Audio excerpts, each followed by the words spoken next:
Hey everyone, this is Cathlyn Choi, Executive Director of Asian Culture Media Alliance and also the host and producer of Asian Voices. Welcome. And tonight we have two beautiful ladies, very well known in the media industry. We have Angela Chee over here and Phoebe Chongchua to my left. Angela Chee, she is known as the media strategist, on-camera coach, TV host, and speaker. She's also a founder of the Zen Mom, which is an inspirational and informative website for moms. So check it out. Phoebe Chongchua here. Storytelling is her passion, and she's a multimedia brand journalist. Now, would you tell the audience about what you do? Well, what I do is very similar to what I did in my days with Channel 10, believe it or not, but it's all about the stories. So I was a TV journalist, a news anchor, and a reporter, and I covered stories. Now, a lot of times those stories were crimes and destruction, but then there were times that I was telling stories about a business. Maybe it was a high-tech business. Maybe it was something in, biochemistry. And I was telling that story about the brand. And so when the dots were connected for me is way back when I did an event called 10 Leadership Day. And this was a festival that brought together businesses, nonprofit organizations, and we told stories all around the community about how the businesses were doing good things, how the nonprofits were doing good things, and those stories were there and aired on Channel 10 News. Well, back then you didn't have what you see here, which is all these cameras and iPhones out and being able to stream live on Facebook. So you had to rely on the media. You had to hound that TV journalist, someone like Angela or myself, and say, please, please tell the story. So what I teach today is that every company can be a media company. You can tell your own story. So each of us has now become a little bit of that journalist, even if it is just citizen journalism. So I bring this together and I help brands tell that story by way of creating quality content in the form of videos, marketing, branding. So I get deep inside it, figure out the brand message, and then share that story. Well, similar to Phoebe, we have very similar backgrounds. I came from a reporting, news, and anchor background in Los Angeles and San Diego, at KMBC in Los Angeles, and here in San Diego, as you heard, at Fox, and as well as NBC here. So now what I do is, after I left the news, I actually started a blog called The Zen Mom, after I became a mom, and I got really immersed in the online space and really learning about and all the technologies and all the platforms had changed. And now merging those two together is really sort of like what Phoebe does, but I'm more of an on-camera coach and a media strategist. So I help entrepreneurs, leaders, as well as hosts. So for entrepreneurs, I help them package themselves and pitch themselves to the media to become the go-to experts and realize that anyone can be their own brand and teach them how to grow their business. And for leaders, I help them be powerful communicators and authentic leaders in the corporate space. So anybody that's making on-camera work for whether it's for their own videos or for media interviews, I help get them on camera ready. And my clientele, it really runs the gamut. I have clients who've been located in Australia. I've worked with them for more than a year and actually never met, but the beauty of Skype and all the technology, you can work with people anywhere in the world.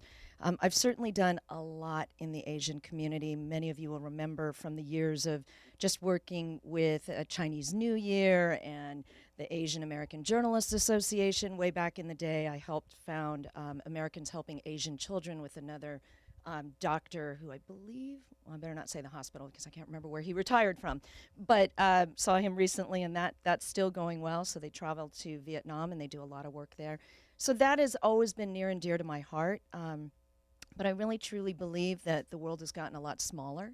So I have friends who are on my show, guests who are doing amazing things, running businesses located in Thailand, Singapore, anywhere now.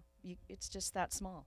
That being said, I have different viewpoints on it. If you're talking from a branding perspective, I still believe brands, if they are going to embrace telling their own story, need to have journalists in their brand newsrooms. And the reason is because journalists have a certain training. Angela and I have certain ethics that we are upholding as journalists.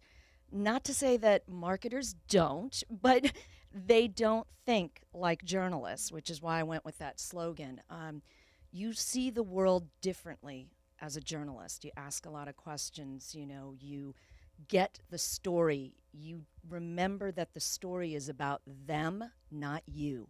that's why it's so important is to use that for individuals and entrepreneurs and businesses as an opportunity. But for us as individuals, it's also important to curate your own media properly and to know that anybody has access to the media. There is no more middleman. So you almost have to process the stories that you put into your head and how you perceive things. People need to be a little more critical about what's out there. And I think that the information that rises to the top are the brands and the people that are actually putting out good information. They know how to be clear, concise, effective communicators. Just because you can have a camera and you can blab all day on Periscope, on Blab that went away, on Facebook Live, if you actually don't have a clear message or a point to what you're broadcasting, it's still not going to resonate. You have the access, but you don't have your messaging or your branding down. So I think it's great opportunities for a lot of people, and it brings people together, but you also have to be careful about what you're putting out there and what you're putting into your brain.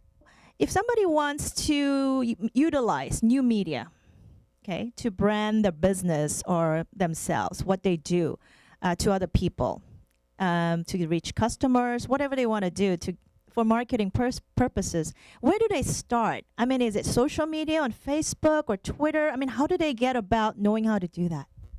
So you start behind the scenes. Before you launch a blog, before you get your Twitter up and running. I see so many people. We got to be on Twitter, Facebook, Pinterest, all of these different platforms. I'm on Snapchat. I'm all about it. But you have to know your message, as Angela was saying. You have to really go within first. And the key thing is to tell some stories that are really vital. A story, for instance, the number one story would be your customer's story. Now, this doesn't mean, here's happy customer and let's talk all about our product. But what is your customer doing? What is their pain point? Why are they up late at night? And why are they on your site or searching even for your site? And if they land on your site, you better make it clear that you're going to deliver a message to them that will engage them and cause them to take action. Move them through that customer journey process to get them to finally close that deal, like in sales. So I would start internally first by brainstorming. And there's a whole methodology that I go through when I do brand analysis for companies. But it starts with understanding, as simple as it is, that avatar.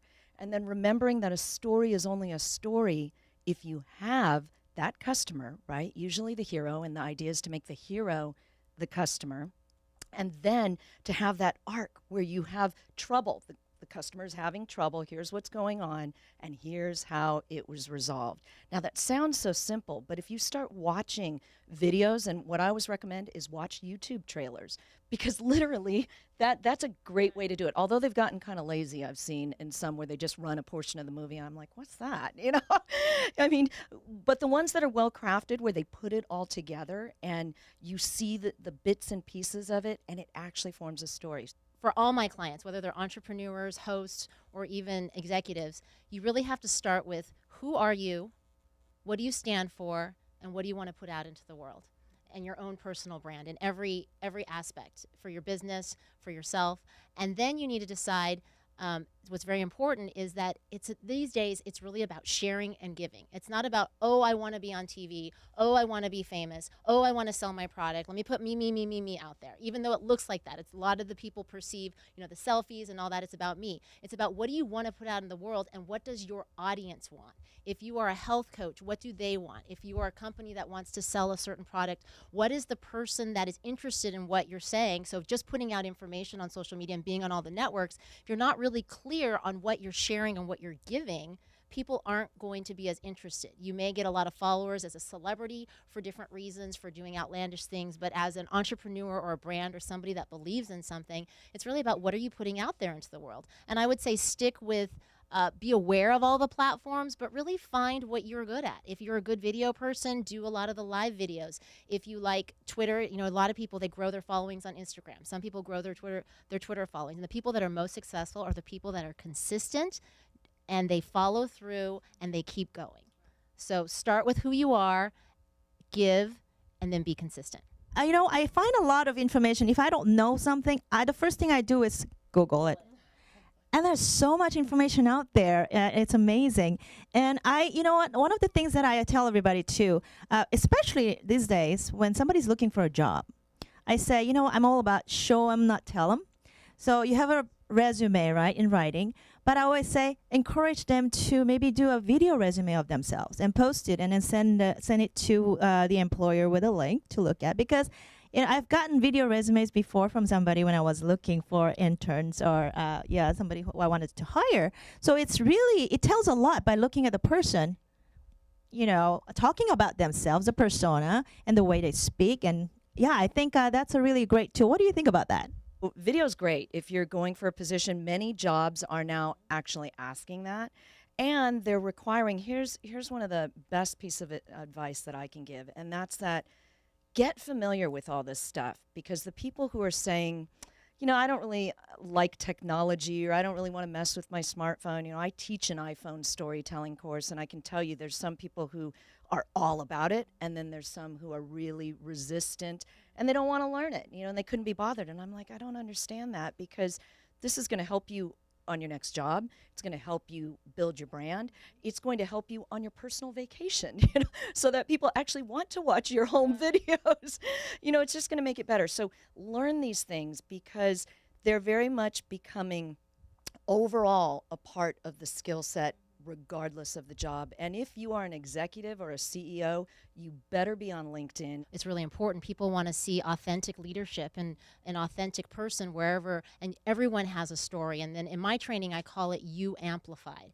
Because a lot of times when we go on camera, you don't want to be someone different. You want to be you, but you want to be amplified. Because when you're on camera, you're on video, it's just a little bit more of you. A lot of times I spend time bringing that piece out, is finding someone's story and bringing them, not saying that you have to change who you are. Because don't you find that when people go on camera, they're like, okay, no, I'm going to be and talk, and they get all nervous. But it's like having the practice, and that's when I'm a media trainer, I tell people, it's about finding who you are and then amplifying it so that you can spread your message and be authentic. But it's interesting because a lot of people say, I'm a media trainer, and I'm sure as you get people ready for media interviews, but it's not just about the media, because the media is everywhere now. So even if they say, I don't want to do media interviews, if you're an executive or you're someone that's in a leadership position, there's video conferencing, there's Skype meetings, you're leading board, whatever there is, you're always sort of on. So being you amplified in different situations and communication situations can help you. Now, if you're specifically trying to be a host, that's a different type of on-camera work, but all of it is getting clear on who you are and how to put it out there, and a lot of it is going to be on video these days. Some of the audience here would be interested in hearing a little bit about your experience as a TV show host versus a news anchor. You're going, sometimes I'm sure you had to have gone out there in the field and then cover live stories. And what was your experience like, the first time you did that? I used to work at Paramount Pictures in Hollywood. I chickened out of going into on camera at first. And then we wanted to talk a little bit about being Asian, is the internal barriers. I always wanted to be like Connie Chung, and my mom said, be like Connie Chung. And then when I actually wanted to do it, like, well, you're not going to get married. You're going to be in the snow. It's really dangerous. So I didn't go for it right away. So I worked at an office job, but I worked at Paramount Pictures, and I had exposure to Hollywood. So my first gig was actually doing entertainment junkets, like high-level stuff as a 20-year-old person. But then I had to get my skills, and so I drove every weekend to Palm Springs. And so my first news reporting job was actually just, you and a cameraman, here's your story, and you go. Like, there's your on-the-job training as a journalist. Although I studied journalism and I studied communication, but nothing beats on the job. So even though I had exposure to like all the Hollywood and I had big things going on, to actually become a journalist, you have to learn how to get the story, how to interview people, and you were sent out into the field, and you did that. And I worked my way up from small markets, made it back to my hometown of Los Angeles, and then also came to San Diego. But so the first thing, I got exposed to Hollywood, and then I had to do the real journalism stuff, which is not as glamorous, but it's about getting the story and being a journalist. So I was actually very fortunate. I started my career here in San Diego, but that usually never happens. So I'm native San Diegan and wanted to be a journalist since the age of 12. And actually, Connie Chung was one of them. But during my career, I was going to say I was always mistaken. Like they go, "Aren't you the Chung? Connie, right? Phoebe Chung." I'm like, what? They're like, even now. Yeah, I know. I know. I was like, yeah, Connie Chung with a much smaller salary here in San Diego. But so for me, I was involved with another minority group called the California Chicano News Media Association. Very fond. I don't even know if it still exists, but it was great. It gave me my first opportunity at the age of 16 years old to be an anchor and a reporter in a mock studio at San Diego State University. We spent 2 weeks on the campus during the summertime, so I felt all grown up staying on the campus. And we produced a newspaper, and we did, who did I interview? Chief Collender, maybe? It's dating me, but yeah, it was way back then, and there was a lot of police brutality going on. I was scared to death to interview. I mean, I hear I'm super, super shy, and people always go, how's that possible? No, I really am kind of a little bit of I did an episode on this, introverts and extroverts. I'm really a mix. So I had to challenge myself to come out of my shell and do it. Because I wanted it so badly, and I was like, if you can't hold a microphone and ask a question, you better kiss this career goodbye. So, I went within, and it's much like, in my opinion, my daughter, who's now turning 21 this weekend, as a matter of fact. Yeah, thanks. She is an actress. She's studying and graduating with a BFA. And so when I see her on stage, I'm like, wow, it's the same thing. You pull from within. She doesn't like the news, but it's the same kind of thing. So I started my career that way, and then there was, at the time, a position with Channel 10 called the Minority Trainee Reporter. And they don't have this right now, but I started in that position, and went from there to becoming a news reporter full-time, and 2 years later was the anchor of, I guess we called it Good Morning San Diego at that time. And so that went on, and I did that for about 15 years. But the entrepreneur that I am, I kept coming up with ideas to do within, and didn't even realize, like, hey, I really want to be an entrepreneur. So that's my journey. For those out there and in watching this, especially Asian Americans who are watching this and they want to get in their career into media, television or film, what kind of advice would you like to give them? Do not give up. That really is it right there. Whatever you're doing, if you are an entrepreneur, if you are someone who wants to build a business, if you want to get into TV, if you want to be an actress, get a thick skin. Don't give up. Push. Now it's easier than ever because you can build a platform. And if you build that platform and you build that brand that you amplified, that Angela was talking about, then people are going to want you to be part of it. I like to say that there were probably, and I kid you not, maybe not the size of this room, but I probably could have wallpapered a room with the rejection letters that I got across the country. So don't take that personal. Maybe it does mean you need to improve. But then there were times I was told, your hair's too short, your hair's too long. I'm like, really? I can grow it. I can wear a wig. What do you want? Just let me know. So, seriously, you have to be able to get that, and just know that sometimes no is not now, and sometimes it's thank God it was no, because it means it's not right. And that's the same message that I tell entrepreneurs, because there's times when I get a client that maybe wasn't really the right fit, right? Or there's other times that a client says no, and then down the road they say yes, and it was actually better timing all the way around. So never, ever, ever give up. And one last thing, I'll tell you what, I literally probably had it tattooed on my forehead and, inside my eyeballs, so I would go to sleep with it, but it was imagine it and you can achieve it. And I later found out that a version of that quote is like a Walt Disney quote. I can't remember exactly how he says it, but that's what caused him to build the Magic Kingdom. So it's all magical. Great piece of advice. Great advice. And I think the advice that I would give to Asians, the same advice I'd give to anybody, is first get clear on what you want and why you want it. Don't go into performing because I just want to be famous or I want to be on TV. You really kind of have to have a reason, or you're not going to survive the business. You have to really make sure that this is something you want to do, whether it's television, news, that you really want to do it. And then you will sustain because you're driven by something else besides just chasing that shiny object. With that being said, it's also, once you get into it, sometimes you just have to go for it, and sometimes you can pivot. because the media is a broad term. When you're just starting out, you just have to try it out, see if it works. And a lot of times you're like, I don't like this. Yeah.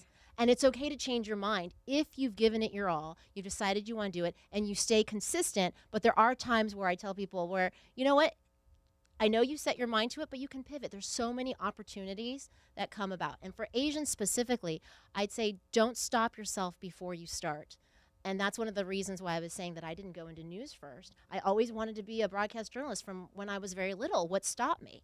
And I say that to a lot of my clients. There's the internal barriers that we all have that sometimes say, oh, I can't do this. And you'll go to panels and people tell you how hard it is, especially in the entertainment industry. The news is another tough business, but there's a different skill set of the entertainment. It's a consistent, I was a host. And when you're a host, when you're a journalist, you get a job and you have a contract and you stay. When you're a host, it's like being an actress. You go in every single time for a different audition and no, yes, no, and it doesn't really matter. It's not about you. It's about what they want. So you have to be thick-skinned in that.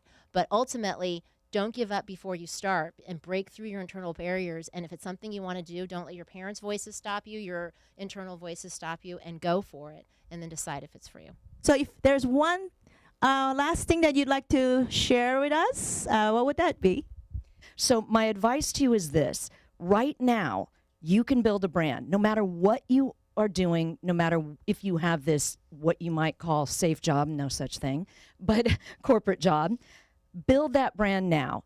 Pick a passion and start developing. Start testing your skills. That might be, like Angela said, go where you are best. That might be video, that might be photography, that might be podcasting. Still tons of room for podcasters to grow in this space. So start there and build that out, because I promise you what you're going to see, and you can come back and hunt me down, I'm all over the web, and say, aha, you were right. But what you're going to see in 2025, like I ask in my podcast, is you're going to see more brands. You're going to see the media mixing brand messages. CNN already does it. The New York Times does it, meaning they tell branded stories, but it looks and feels a whole lot like news. So podcasting is a great place to start. If you don't want to, get all up in the video, that can be kind of comprehensive. You can just simply turn on your phone and start recording. If you have questions about that, I am more than happy to talk to you about it, and you can contact me at thinklikeajournalist.com. I really want to say that just to everyone out there, that your voice and what you have to say matters. And I think that goes for everyone. If you have something that you want to put out into the world, these days it's so accessible, you can do that. People need to see our images, our voices, and in the media, and it's important. And not to stop yourself before you start. And not just in the talent portion, but also in positions of power and positions of writing. And if you're in the Hollywood and you're interested in that area, you need to really be part of the making of it, as well as the creators, as well as the talent. And if you're an entrepreneur, then you have control over your own brand, just as Phoebe said. And I'm not just talking to Asians, I'm talking to everyone, but your voice matters. I mean, we've seen the political climate and everything that's going on. We need to put good information out there, stories for good, your story, whatever it is, and people need to start speaking up for themselves and putting out what they believe in, because I just feel like there's so much chaos and so much craziness out there. You need to put out meaningful things.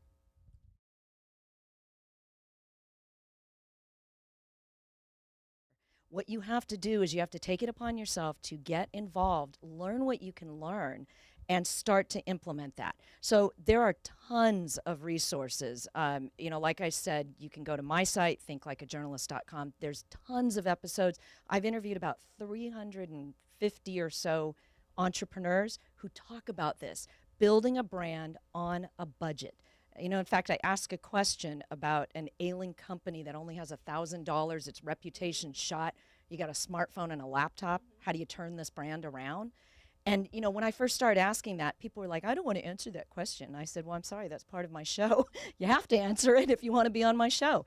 And I stuck to it because I'm kind of just that way. But I really stuck to it because I felt like this would help people maybe like you who say, hey, I may not be having an ailing company, but I just might have a brand that nobody knows about. How do I get people to know about it? So there's the research. Number 2, you blog as much and as often as possible, but with consistency. So if that is once a month, once a week, once a day, whatever it is, you blog.